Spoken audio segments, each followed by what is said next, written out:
word to wise. Grass only greener when it's fertilized. Gave them truth in these songs, they prefer to lies. Destiny beautiful, adrift in her purple eyes. You can't see me, you Stevie. Wondering how I reach more evolutions than Evie and make it look easy.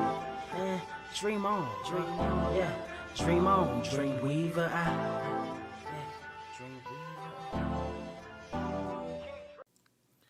All right, what is up, Earth's mightiest subscribers? It is your boy Ernie the Blerd without fear, and we are back again for another round. And we actually already got one of our special guests right here with us right now, so we're going to bring him in. We got the legendary, the iconic, the incomparable Tad Stones. Glad to be here. Glad to have you back. Good. So good to have you back. And just real quick, in case God help anyone who's been living under a rock. Tad is responsible for bringing to life one of the very things that we're going to be talking about today, and that is Darkwing Duck. And also a great many other things, but I would also like to show the Rescue Rangers some love, because there you go. They even got a movie. That was pretty cool. Yeah, they even got they got a movie. Which I'm still waiting on a sequel for. I'm still waiting on a sequel because I loved it. And also I would also like to say I feel like people don't give enough credit to these animated films, but you also did both of the Hellboy animated movies, which I thought were fantastic. That's true. As well. Thank you. My two favorite projects in my career were Darkwing and Hellboy. Darkwing special because he's my guy, and Hellboy, I was always a fan of Mike's universe, and we tried to stay, pretty close to the feel of the comics. And it was like the production was so tight in that those two films kind of overlapped. So we wrote the script for the third, which at that point we had a learning curve. The other two were right on top of each other. So it wasn't until the end of it we said, oh, that kind of thing works great. This, not so much. Let's avoid that. So we all set for the third one. And then the company was bought by somebody else, and they said, no, we're not going to do original content. So, alas. So I never got to do Hellboy, the third one, with Lobster Johnson and cyber apes and floating heads in jars and, if not Nazis, pseudo-Nazis. So, no one ever wants us to have nice things. Yeah. That's usually what it can be broken down to. We're not allowed to have nice things. I personally, I think that this, the time we live in right now, while there's a lot of crazy stuff going on in the world, at least we have some really cool things to entertain us. And I don't know if this is, I tried to look to see if this was true or not, but the upcoming Gargoyles Darkwing Duck crossover, this is the first time that these properties are actually interacting with each other on any major level. Definitely, yeah. So and usually, sometimes these things, there's usually some kind of a synchronicity or some kind of crazy cosmic time, whatever, timing or whatever that usually brings a lot of stuff together. Was there any particular reason that this lined up the way that it did, or it was basically the publisher of Dynamite Comics, Nick Barucci, has a weekly show, I think, a podcast where he sells original artwork or discusses original artwork and whatever. I was a guest on it, and we chatted for a while, and then he just threw it out. He says, would you ever think of doing a Darkwing Duck Gargoyles, crossover? And I laughed. I mean, he had the license for it. I laughed. I said, I don't know if Disney would go for it, but if they did, I know Greg would be up for it, because Greg was really, his first assignment at Disney was following me around because his immediate boss had gone overseas, and Greg was the one giving us notes. And his background was he had been an associate editor at DC Comics, and as well as a writer, and that was perfect because as we got more and more into the comics I grew up with in the late 50s and 60s was the Silver Age when comics were at their silliest, and Greg knew all that stuff, so he could add into it. And just by those few words, Greg, am I 10 minutes late? No. You're right on time. You're right on time. I was in the waiting room, and he suddenly said, "Hey, you're on the air." Yeah, I was like, "Here you go, come on in." But no, you actually your timing was actually impeccable too. Yeah, so well, we were just talking about how like all this came together. Well, you can introduce Greg now too. Yeah.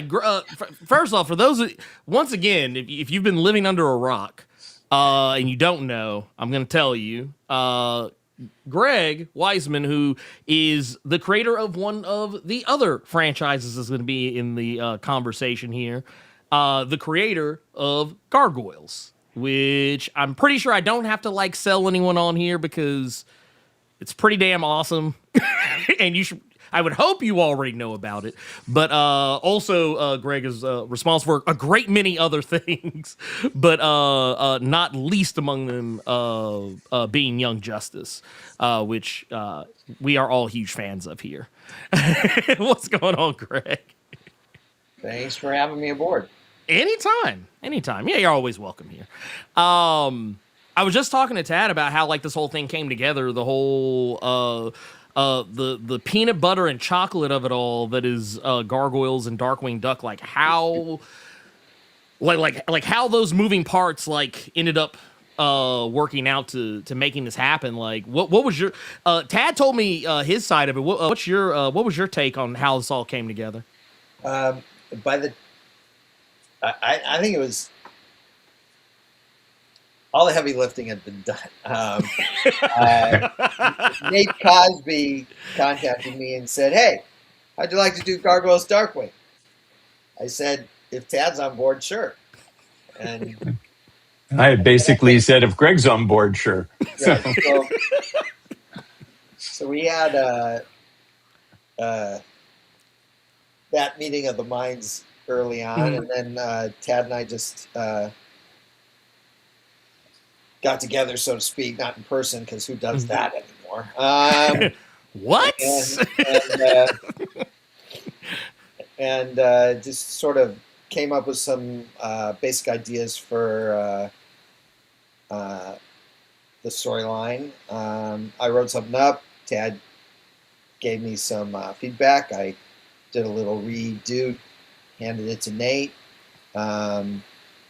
who handed it to Dynamite and Disney and everyone else who needed to, I guess, approve it. As far as we know, went okay. Well, apparently everyone was on board, and we just went for it. And we co-plotted together. I did the scripting. Tad gave feedback both in the form of written notes, but also sketches. And I did some revisions, and we sent that stuff off to Nate, who sent that stuff off to Chiro, who has drawn an incredible first issue and is working on the second now. And, but the scripting we finished some time ago, actually. Oh wow! So we kind of knocked it out pretty quickly, I feel like. And now we're just waiting to see it come to fruition, so to speak. Yeah, early on, we want to take it seriously enough because obviously you usually don't use the word serious with Darkwing Duck, but it was pretty obvious that the impetus of the story should come from the Gargoyles universe to give it some weight, to give it some stakes. Because if it was like Megavolt or Quackerjack or even Negaduck from Darkwing, it'd be a completely different story, but it would just, from the get-go, you wouldn't say, well, there's no stakes here. It's, a safe's going to fall on him and he'll just turn into an accordion. He'll be okay. I don't know that would happen to the Gargoyles, but that would be amusing. So anyway, Greg started things out saying, well, here's my number one villain, kind of, and she's the one behind it. It actually came together pretty organically. And again, part of it is that we both have sort of a mutual familiarity with each other's IP, and so it wasn't hard to sort of figure out the best way to sort of make it all come together. And yeah, if people are wondering about it, we didn't get bogged down on trying to explain multiverses and different dimensions or, that sort of thing. It's just like, as most things in Darkwing, it's just, well, you just do it. Mm-hmm. You don't explain it. You just, at a certain point, they have to go to New York. So they get into Thunderquack and go to New York. Right. We spend a little time in St. Canard, then we go to New York, then we actually go back to St. Canard. But yeah, it's just they live in two different cities. One maybe is a slightly sillier city than the other, but in essence, I think one thing that was true even in Darkwing is that you want to make the threat seem real, and certainly that's true in Gargoyles, and we wanted that to be true here, that there's a real threat. We're going to have a lot of fun with it along the way. If anything, I'd say the tone probably leans more Darkwing than Gargoyles. Greg, you could tell Greg was having, he's written a lot of Gargoyles, but not that much Darkwing Duck. So he really dove into that side of things and had a lot of fun. But we didn't waste time with like Goliath or anybody else like talking about, oh my God, it's a talking duck or anything like that. What he's reacting to is this, huge ego that on webbed feet that he has to deal with. And it's more, a constant amusement of it, Because even in the human world, the Gargoyles are somewhat rare beasts,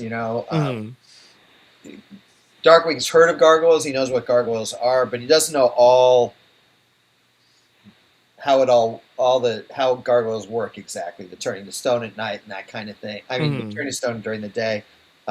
Maybe Greg doesn't know that much about it either.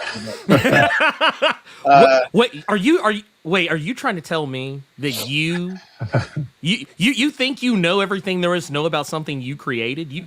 How dare you? How dare you? All the time. But it only takes a few comment sections, little online feedback to disabuse you of that notion. Right. So we had some fun with that too, but mostly it's characters. It's about putting characters together. The regular cast of Gargoyles, as opposed to random supporting players here or there, is much larger than the regular cast of Darkwing. But we found ways to sort of have some fun with pretty quickly in the book. A sort of triumvirate of Goliath, Elisa, and Darkwing emerges, trying to solve this with other Gargoyles sort of coming in. But we also have some nice stuff with Demona and Morgana. We have some fun with the two daughters, Goslin and Angela. And then we have some just ridiculous stuff with Launchpad and Bronx. And there's more than that, but it got us off to a good start and allowed us to play all the characters very much in character, without, again, bogging it down with, wait, you're a duck? Wait, you're a gargoyle? That kind of stuff. We were just like, let's get past all that. Or let's already be past all that, I guess. Yeah. I mean, Darkwing probably heard of these guys, but he's not big on research. And when he's looking at a newspaper, it's just to see if it mentions him. So it's not like he's going into detail. What? A hero of the night? Oh, must be about me. Oh, some guy with wings. Forget it. that's one of those toss over the shoulders, can't be bothered with it. I love the idea of it though, because you have these characters that they are larger than life, and you have the terror that flaps in the night meeting the defenders of the night, and it seems like it's literally it's peanut butter and chocolate. Like I'm almost shocked it has never happened before. Which one of us is peanut butter and which is chocolate? Just so I'm clear. That part is difficult. You know what? I'm gonna say Darkwing Duck is the peanut butter. Because he's nutty. Because he's nutty. Yeah, he's nutty. He's got he's bringing the lighthearted vibes. And the Gargoyles, they're we can make the argument, they're the darker heroes. The dark chocolate is what you're saying. Dark chocolate. Okay. Yes. Like it's it all works itself out. I've never put that really into words before, but that I stand by it. All right. It's canon now. That's it. You heard it here first. I don't make the rules here. But I was curious to know because like I said, these properties, being as tonally different as they are, and the types of wacky characters that exist in really both universes, like how difficult was it to figure out what characters worked really well together, or did it come super easy? It wasn't super hard, I'll put it that way. I mean, I think that the story sort of drove us towards pairing up different individuals at different times in it. But I knew early on that I wanted to sort of, like I said, put Goslin and Angela together at least for a beat, sort of let them compare notes about having heroic dads and,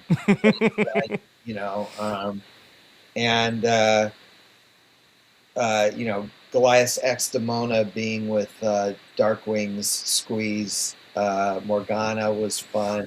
But also we wanted to have moments for Morgana and Elisa to likewise sort of play off each other. And Darkwing is a great catalyst for a lot of comedy. He just is. So and Demona contains contains multitudes. So she can be anywhere from extremely vicious, furious, to her own detriment, all the way to being incredibly charming and ingratiating and clever and all this sort of stuff. So we just start her at one place that allows for a more lighthearted thing, but underneath is a real danger that she represents. And so that just allowed then the character mapping to sort of play out pretty organically, I think. I don't think there's anything that is really forced in there. I think if it had two more issues, it might have been fun to swing the pendulum and let Darkwing deal with a darker supernatural world with fewer gags to say, getting some dark gargoyles thing in it. But for the miniseries as it is, I think, he's got a really big personality, and Goliath isn't known for being super verbose, unlike the Duck. So he does to crowd people out of the panel, basically. Goliath spends a lot of time, shall we say, bemused. Yes. By what's going on. If you animated the comic, there'd be a lot of eye rolling on Goliath's part. So. But, again, there's a real threat. There's a big surprise reveal coming at the end of issue 3 that I think shows, just how scary the whole thing still can be, even though we're having fun with it. And so I think that we can have a good time with it and still have it feel like there's stakes and not feel like, okay, this is just fluff. There's no real story here. We're just throwing these characters together to see what happens. No, there's a story here. There's stakes here, and I think we have a pretty good time playing it out for 4 issues. That was something else I was curious about too, because normally when with crossovers, not every time, but like more often than not, when you have like two different properties kind of bumping into one another, and doing this in a sometimes they'll do like in like a one shot or like 2 separate issues or whatever. But for this, you say you're going to be doing 4. So I was curious, like if it was one of those things, like on the off chance that, I don't know, a bunch of people who really like Gargoyles and who really like Darkwing Duck, or God help us, maybe both, equally. If I'm sure if the outpouring was such that people were really like resonating with this, maybe the potential for more. I mean, I'd love to do more. Yeah. This could be like when in the Silver Age, when I was really getting into comics as a kid, DC just started doing tentative crossovers, became a huge thing at Marvel, but there was always like at least once a year, there was a Green Lantern Flash team up. And that was the Barry Allen Flash, and Hal Jordan Green Lantern. And it was just an ongoing thing. And of course, World Finest always teamed up Batman, Superman. But yeah, there's plenty of stories. Both properties have no problem. I'm sure Greg has a trove of if I had more time, I'd get into these. And luckily for him, he's had several different comic book runs to explore some of that. I just have to sit on mine. I think we could have a good time with Gargoyles meets the Justice Ducks. There you go. And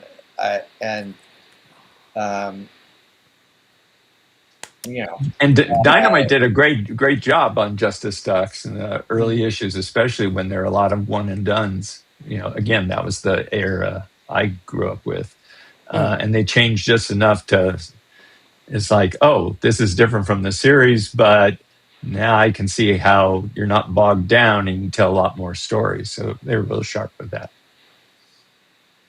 Now, Tad, something you had mentioned earlier, talking about like that you would want to see like more of a take on Darkwing, where maybe he's more in less in his own element, more in the Gargoyles neck of the woods.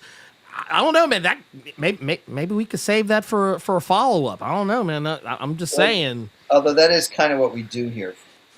Yeah. So, but we could do it again. I mean, yeah. Well, like taking a character like honestly, when I initially saw that this was happening, I was actually kind of blown back, because it was just something that it seemed like the easiest thing in the world. Like, why has nobody like thought to do this before or before now? What took so long? And now that it's happened, it's kind of like, wow, it's like, oh, okay, yeah, this is real. This is a real actual thing that's going to be happening, and not that far off either. I think was the first issue is going to be in January. Yeah. Yeah, mid-January sometime. Yeah, January. I think it's the 14th. So that sounds right. I would say just my own personal little early endorsement to implore you all to go to your LCS and ask for it. I don't know. Maybe they can get it for you. I mean, it's crazy. Ask and you shall receive. Go do that. And some of you are probably already in your shop right now. If you're already in the shop, just hand the phone over. Hand your phone over to the guy behind the counter. Just have him listen to what we're talking about, and then also you, person behind the counter, you tell everybody else to go get it too. We're passing the message along. Well, early orders always appreciated at a comic shop.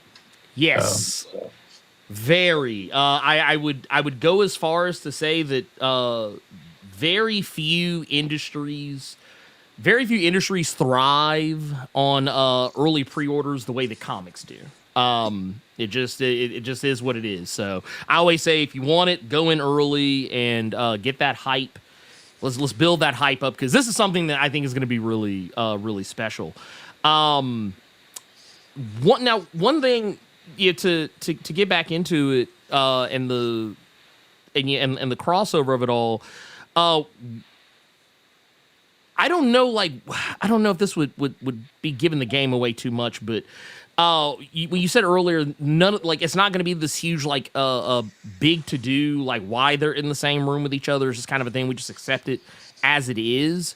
I mean, there's a story reason why they get together. Right. But I mean, there's no there's no no one's got to get out like a cork board and like some string to figure out why it's happening or anything like that. But keeping focusing more on the why they're there to do the thing they're doing, as opposed to the how they got there to do the thing that they're doing. Because I know some crossovers kind of get bogged down in the meta of why, the going for the simplicity of it all. I feel like that sounds like the better way. That sounds like the smarter way to go with this. And it's something I kind of feel like, Greg, you did with your Fantastic Four and Gargoyles crossover, which I thought worked really well. Spending less time worrying about the how and more worried more about the why. If you could maybe give some insight on, were there any particular characters that, coming from the Darkwing Duck side of things, that you just kind of really, I guess, from while you were writing it, you just kind of gravitated towards, or came easier when you were writing? I mean, we started with the core cast of Darkwing, Launchpad, and Goslin. Morgana, I've always been a big fan of, and she really fit in with what Damona was planning. And then, there were there are a bunch of Darkwing characters I'm fond of, some of which didn't fit the story. I love Megavolt. I mean, I really love Megavolt. He didn't fit this particular story, but I wouldn't be opposed to using him in the future. We had other characters that from the Darkwing universe that did fit and fit very well for this particular story. But I'm actually trying really hard to save a few surprises for the actual movie of the book. So. We've got not all the Gargoyles in the Manhattan Clan, but a bunch of them showing up and doing at least a little something here and there. But the core characters that we deal with on the Gargoyle side are really Goliath, Elisa, Angela, and Bronx. There's more characters than that in there. Oh, and Damona, of course. But we weren't trying to let's get every Darkwing character, every Gargoyles character we can think of into this. We wanted to just tell a really great story that was a lot of fun for fans of who were fans of one property or the other or both. So that if you're familiar with Darkwing, but if you've never seen Gargoyles or vice versa, or you're familiar with both, or for that matter, if you don't know either, well, then you should still be able to read this and get a good story out of it, and not be bogged down with, wait, I got 25 characters that I've got to figure out who they are and what their relationships are. We just didn't want to do that. God knows I'm capable of doing that. But it wasn't the goal this time, and we wanted to really focus on a handful of characters from each property, and in essence use the ones that seem to make the most sense. I mean, I was kind of dying on the one hand to see Goslin and Griff together. That felt like a real natural pairing, but it didn't fit this particular story. So that's something I've put a pin in for another day. Seeing I'm sorry, not Griff. I don't know why I said Griff. Again, I make mistakes all the time. I meant Nash, Goslin and Nash. I wanted to see together. That would have been a real good pairing. I think. Yeah, I think it would have been a lot of fun, but it didn't fit to get Nash into the book, and I really thought the priority should be Goslin and Angela, not Goslin and Nash. So there'll be time for that in the sequel story when the Gargoyles have to hide out in St. Canard suburbia, and he moves in with Darkwing's family and has to deal with Herb Muddlefoot and Beaky and, go to late night barbecues in the backyard in disguise. It's, then we can bring in more people. Right. There's some interesting lawn statues, DW, that you have out here all of a sudden. Very, I thought they weren't they over there? And wasn't he? I don't know. Darkwing's like, I moved them. Aren't they heavy? Not for me. Exactly. Like I said, it writes itself. It just, like I said, I feel like it's. Yeah. We don't want to admit things like that because the checks get smaller. Well, yeah. Look, we'll especially in the age of AI, you don't want to say it writes itself. Retraction. This sounds incredibly difficult, and I think that I honestly, whatever they're paying you, I think they should double it. I'm right with you, Ernie. Pass that along. Yeah. Nick's in here somewhere, probably. You heard that. No, but no. This is one you were talking about. You potential characters that could show up. Now, I don't want you to give the game away, but if Liquidator is anywhere in there, just blink. Again, I don't want to start that aren't, because then by process of elimination, I've spoiled things. So I'm just going to leave it where we've left it in terms of who's in it. We've sort of stated the basics. There are some surprises coming. I hope in every issue, but definitely at the end of issue 3, there's a big surprise, and we've even got a couple of, at least one, a couple of 4 original characters in there that are new, completely new. So and as it worked out there, and so again, I think it's a fun ride with some familiar characters in new situations for both of them, and I think that's the big selling point. So, well, I will say this: I will be happy to see whoever shows up. And on the off chance, not saying it'll happen, but on the off chance that Liquidator shows up, I will be happy. If he does not show up, I will still be happy. Just a little less happy, but I will still be happy. That's when you push for the additional miniseries once a year. That's what I'm gonna do. I'm not gonna go to the internet and then complain. I'm just gonna be like, hey, you know what? I'm just gonna go to the shop and just buy all the issues anyway, and then we get the sequel series. Sales will absolutely define whether we're back doing this. That's true. Yeah, it's really a pretty straightforward equation. Sales are really good; they'll want more. Sales aren't so good. Like, that was a fun experiment. Green light it. That's I always tell people, look, if you want the one thing, you got to get the other thing too, just in case. You never know. People pay attention to that sort of stuff. That's how we get more. So exactly. I now talking about more and what all you could potentially do with this, because I feel like Dynamite has a lot of that Disney umbrella kind of like on lockdown right now, just between Gargoyles and Darkwing Duck, the Disney villains stuff, and I think Zootopia's over there as well, and a bunch of other things. Like, what would be just from my lips to God's ears, what would it take to get the rescue rangers involved in some of this? What do we what kind of mountains do we need to move? I think all that takes is for Nick to get the rights to the Rescue Rangers, because I think that's one group he doesn't have. I could be wrong, but Nick, Nick, I know you're in the chat. I mean, I'm amazed at how many Disney properties that Dynamite has, and yet Marvel has put out. Well, Greg just did a crossover with Marvel.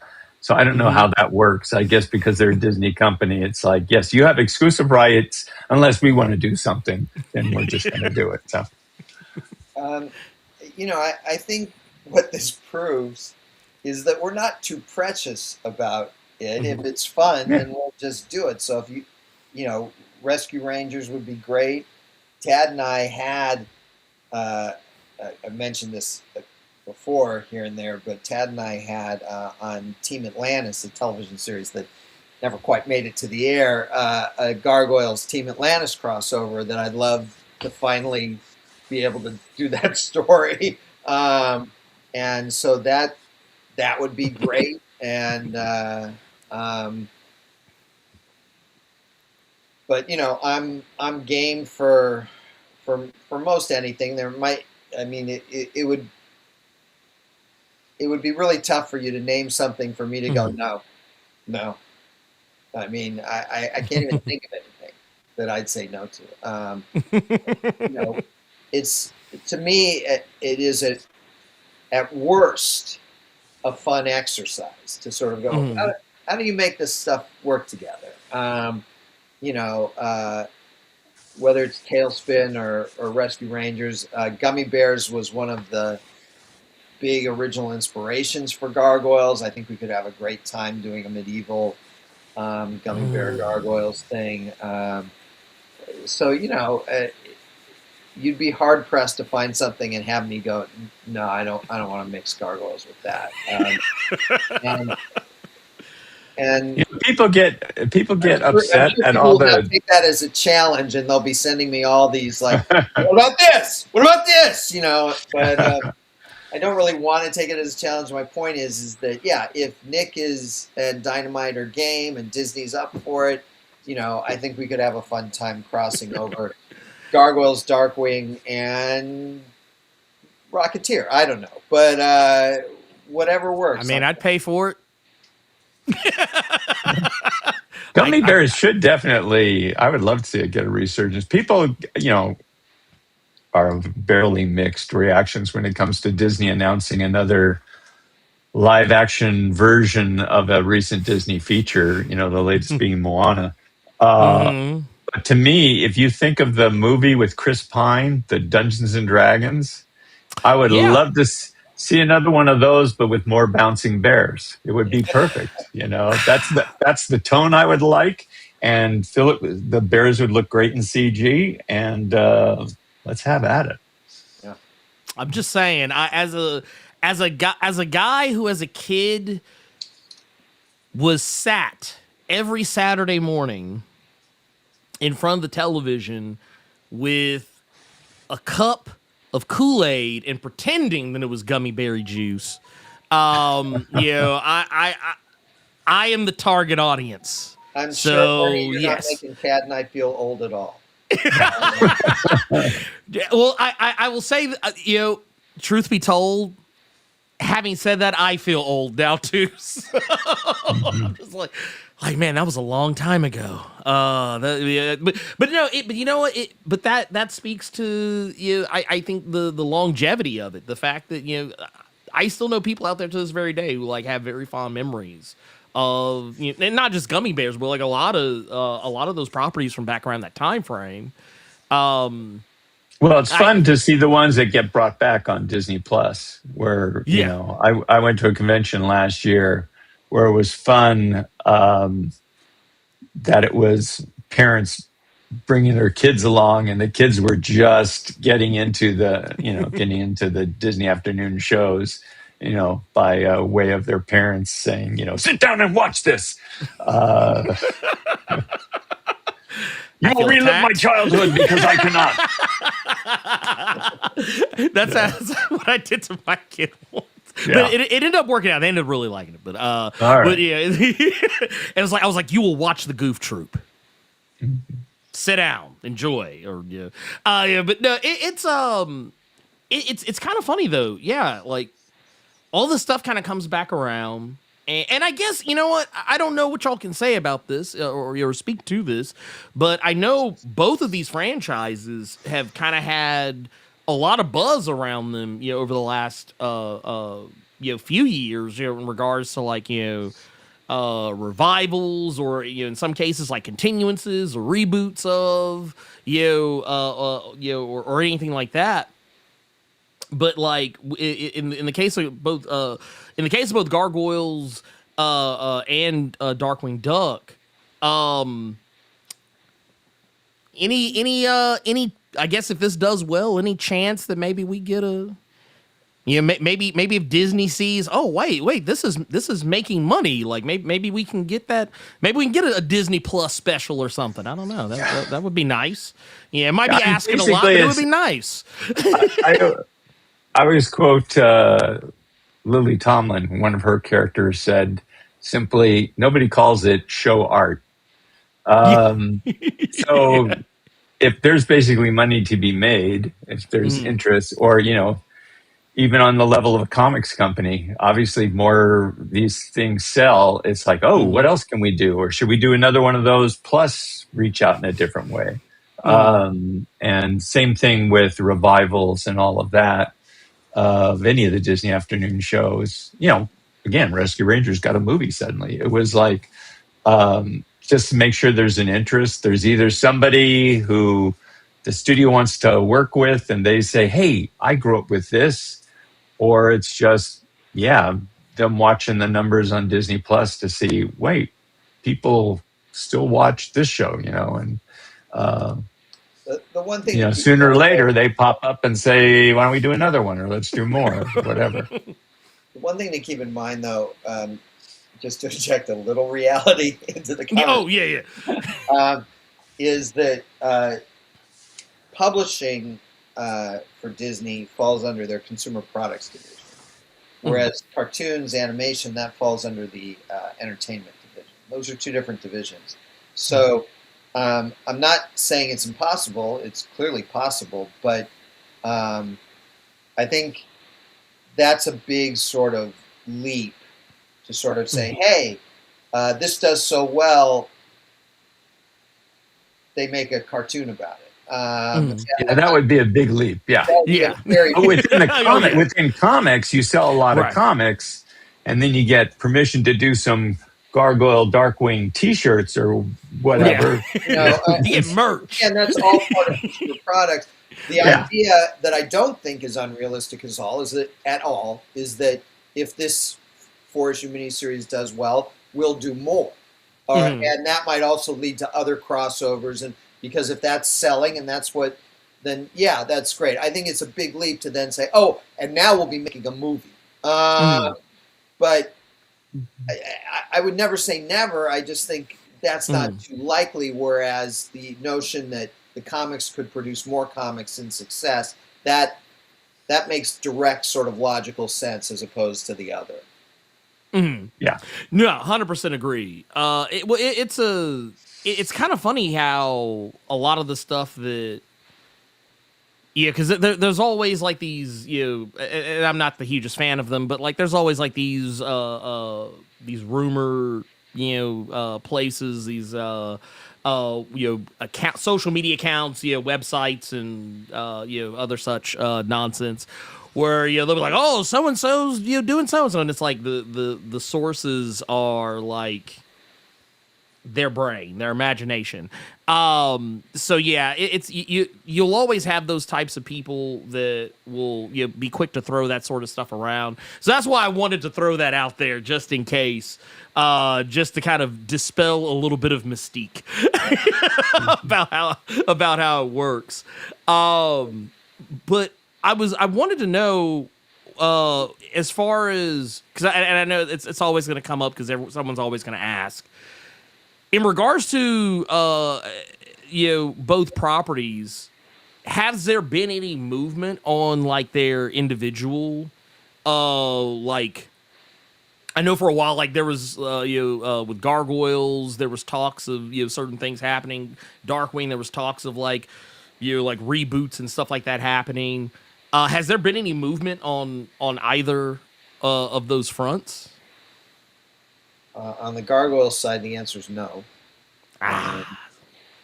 And there's been some development on Darkwing, and I read some early scripts and things like that. But two things: one, I haven't heard anything going on in a long time, and the streaming business is going through such convulsions at the time. So something that might have been on a front burner, as they say, a year ago is suddenly like, maybe not, and then meanwhile, one company buys another company, and, Disney's bought enough. So it's probably, those things are pretty much self-contained, but still it's just the, back in the days of DVDs, it was just a very simple market that was like, wow, this is a huge way to make money. And basically streaming came in and pretty much killed that.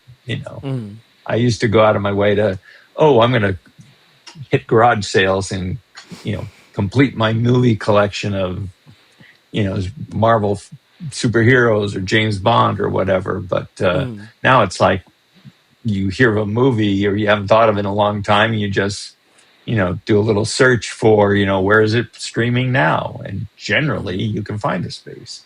So, so who knows? So even stuff that I thought, this is moving ahead. I have no clue how things are going, but at least Darkwing had a little life left in it, God, now I want to say a year and a half ago, but I have no idea whether it's still alive or, the business has changed or what.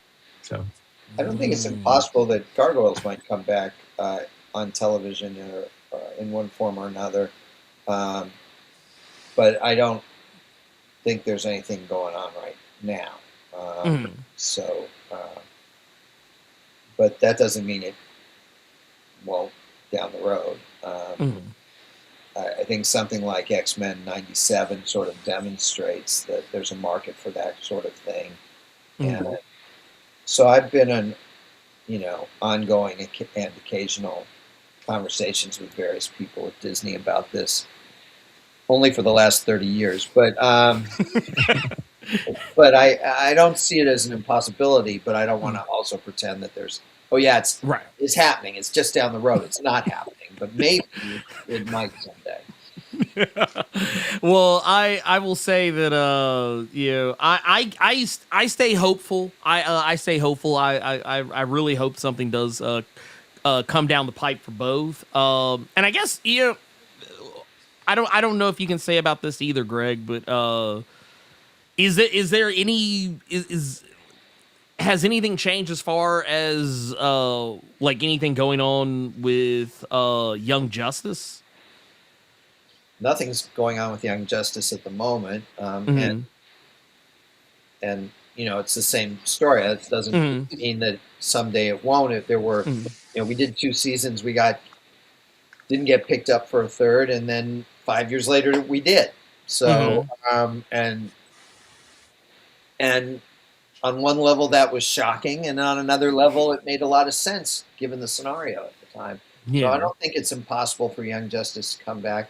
But I also don't want to fool the audience into saying, it's coming back. Can't tell you when. Nothing's going on. There's nothing going on.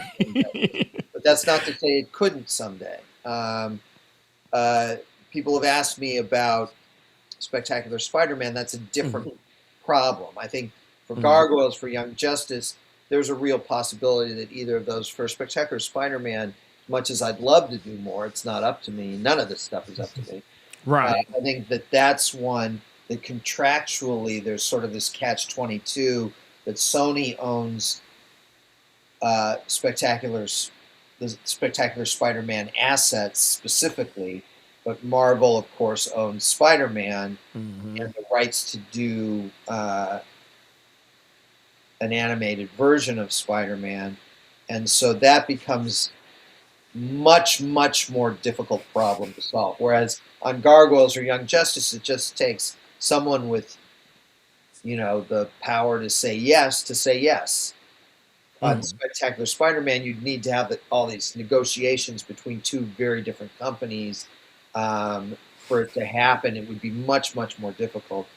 And none of this is easy, of course. Right.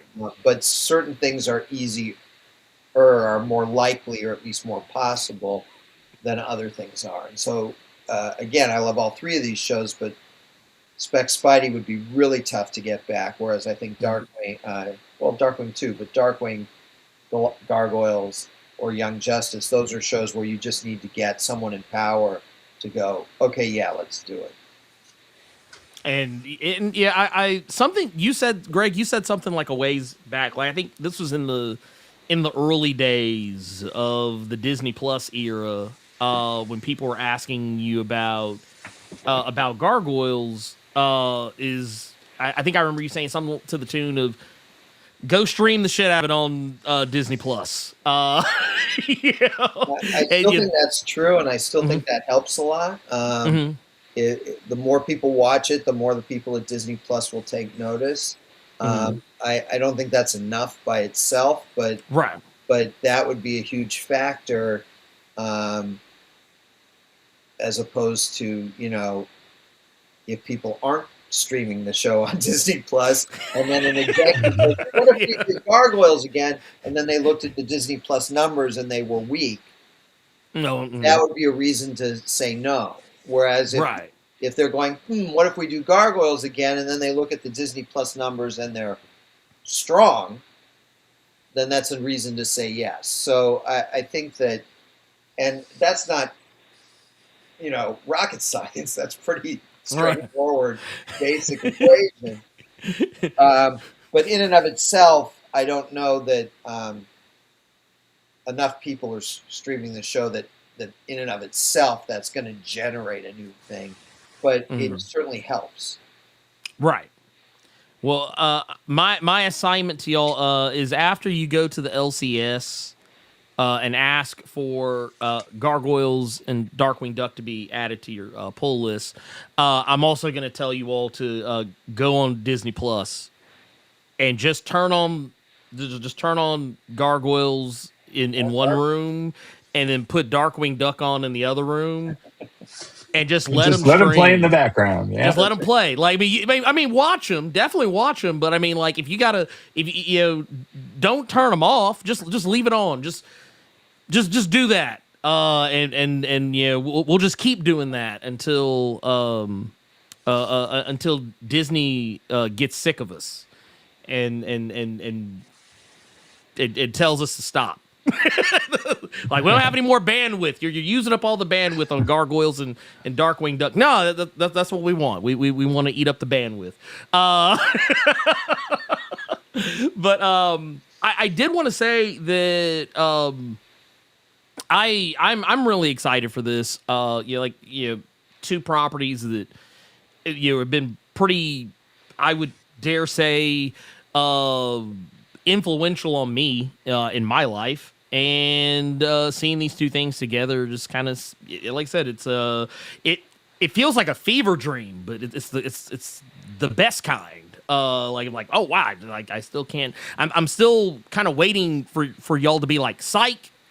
We were just playing, but no, I'm glad that this is happening. Yeah, we make fake covers and I was going to say, Gary a lot. actually, send out. It's all started that Dynamite just wanted to support artists out there by letting them draw these fake covers, and then we decided to take a flyer on, maybe we should put some pages connected to the covers. Otherwise, they're technically not covers. You have to cover something. So, like, this will be like the best early April Fool's gag ever. It's like going for the long con. I mean, issue 4 comes out in April. So March, April. So. See that, and that's when we'll learn this. Like, haha. We'll read the issues in January, February, and March. Then in April, we'll be like, April Fools. There's no end to this story.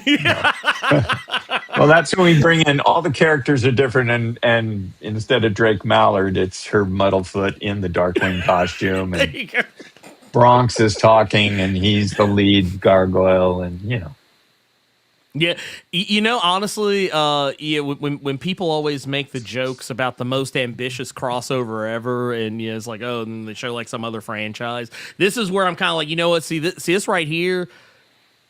This, like, look, Disney. I don't know if anyone from Disney's listening. This is licensed print money. I'm just going to tell you that right now.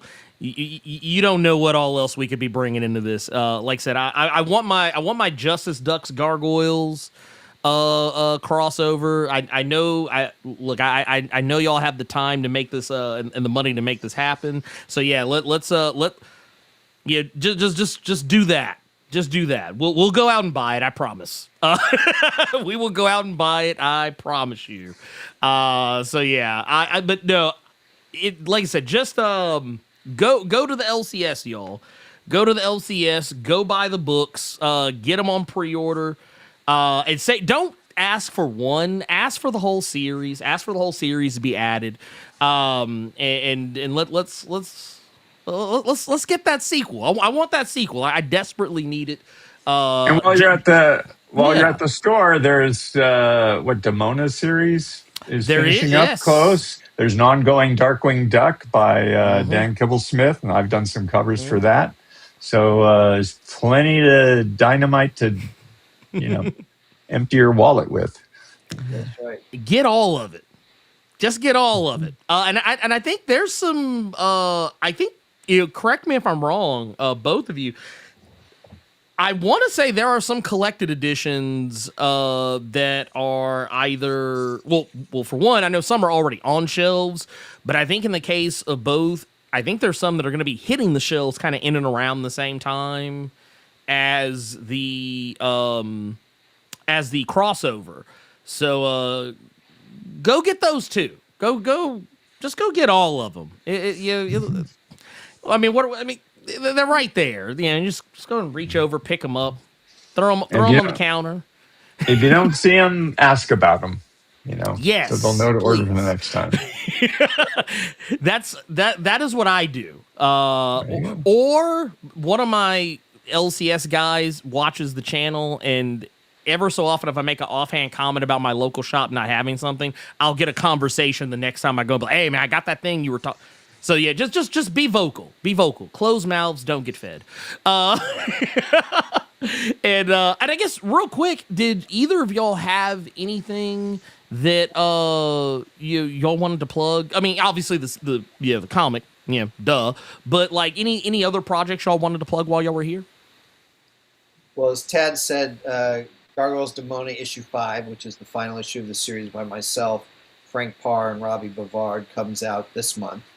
And it's a great conclusion to what I think has been a really terrific miniseries. So I would definitely go for that. Nate Cosby and I and George Cambadeas also are putting out a Gargoyles Winter Special this month, which is a fun sort of warm holiday story about a murder mystery. And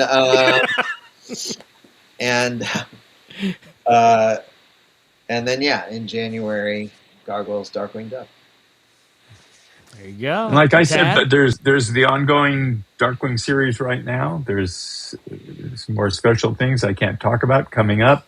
And also Dynamite has collected, I don't know if it's just a Kickstarter or it will now come to shelves, whatever, check out Dynamite's website, but they've collected previous runs of Darkwing Duck into collected editions. So that's worth checking out too.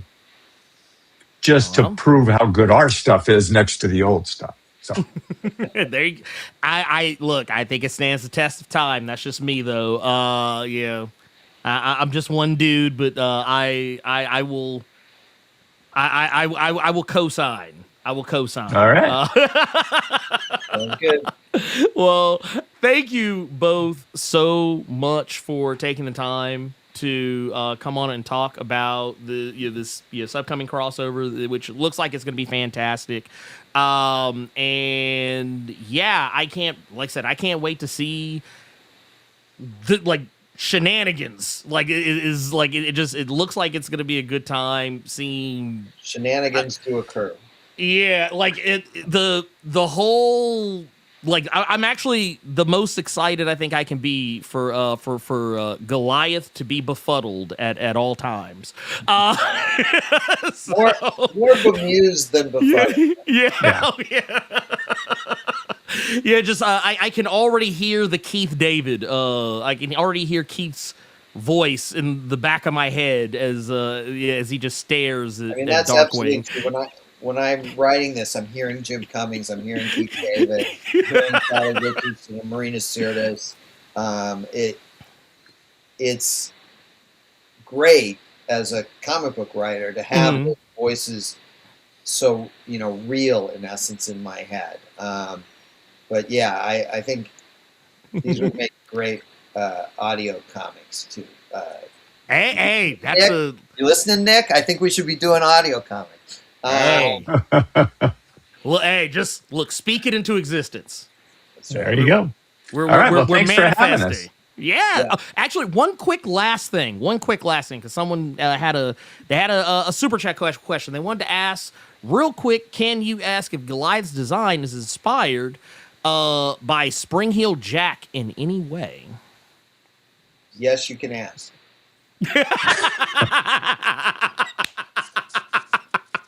Well, knowing Greg Guler, who did it, I don't think so. I wouldn't think so. It's pretty much, if you're told to create a gargoyle lead, I don't think you have to go to too many references outside of Notre Dame Cathedral for inspiration. I'll tell you, the main influence was Chernobyl. Okay. Oh, that makes sense, yeah. That was, if you had to pull one, and look, I'm sure Guler and I, when we created Goliath, had a lot of different influences swirling around in our heads at various moments. But if I had to pick one visual influence, I know who Spring-Heeled Jack is, but I don't summon up one image of Spring-Heeled Jack and go, no. Oh, that is the archetypal. Yeah. But what definitely was in our heads was Chernobyl. From Fantasia, for those of you who don't know him by on a first name basis. Well, right there you have it. So everyone, thank you so much for tuning in. Go check out the comic, and we will see you all again another time. Y'all have a good night, and peace out.